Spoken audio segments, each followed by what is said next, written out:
Hi everybody, welcome to my channel for Aid. Today I am going to talk about one of the Cold War topics, Korean War. So let's start from the beginning.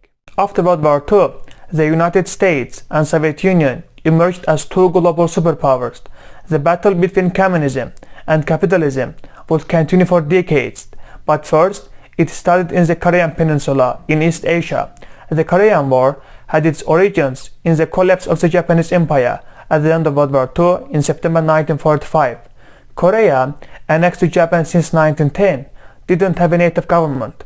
Most claimants were exiled to different countries, and one of these exiles was a successful guerrilla leader named Kim Song-ju, who had received some training in Russia and had been made a major in the Soviet army.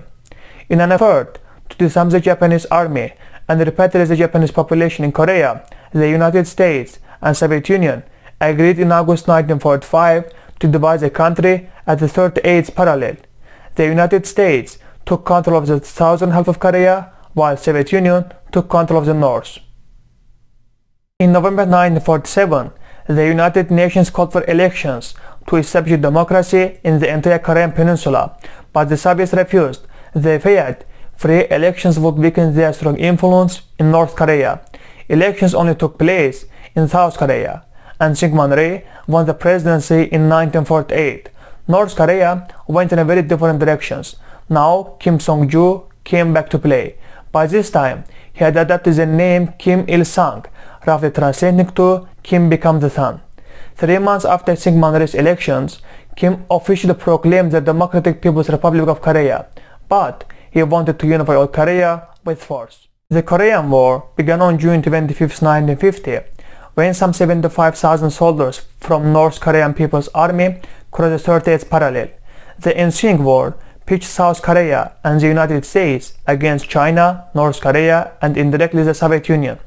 If we let Korea down, President Harry Truman said, the Soviets will keep right on going and swallow up one place after another. So the United States was in the war again after World War II. At first, the war was a defensive one to get the communists out of South Korea, and it went badly for the Allies. The North Korean army was much stronger. It was also one of the hottest and driest summers on record, and desperately thirsty American soldiers were often forced to drink water from rice paddies that had been fertilized with human waste. As a result, dangerous intestinal diseases and other illnesses were a constant threat. By the end of the summer of 1950, President Harry Truman and General Douglas MacArthur had decided on a new set of war aims. Now for the Allies, the Korean War was an offensive one.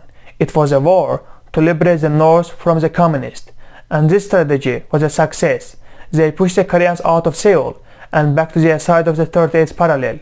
But as American troops crossed the boundary and headed north towards the Yalu River, which is the border between North Korea and Communist China, the Chinese started to worry about protecting themselves from what they called armed aggression against Chinese territory. Chinese leader Mao Zedong sent troops to North Korea and warned the US to keep away from the Yalu boundary unless it wanted full-scale war. General MacArthur thought that they needed to continue when President Truman looked for a way to prevent war with the Chinese. That is why, on April 11th, Truman fired MacArthur for insubordination. A different leader could have handled it differently by listening to MacArthur, but it could also cause World War III against communism. While all this was going on, North Korea had driven the United Nations troops back to the side of 38th parallel. For the next 2 years, neither side gained any significant ground. Also, fighting did continue, both on land and in the air. The United States was determined to end the war, and Joseph Stalin, who wanted to keep the war going, died in March 1953. The Korean War ended with a ceasefire agreement in July 1953. However, because a formal peace treaty was never signed, technically the two Koreas are still at war to this day. The Korean War was a costly conflict. 36,000 US troops were killed with over 100,000 wounded.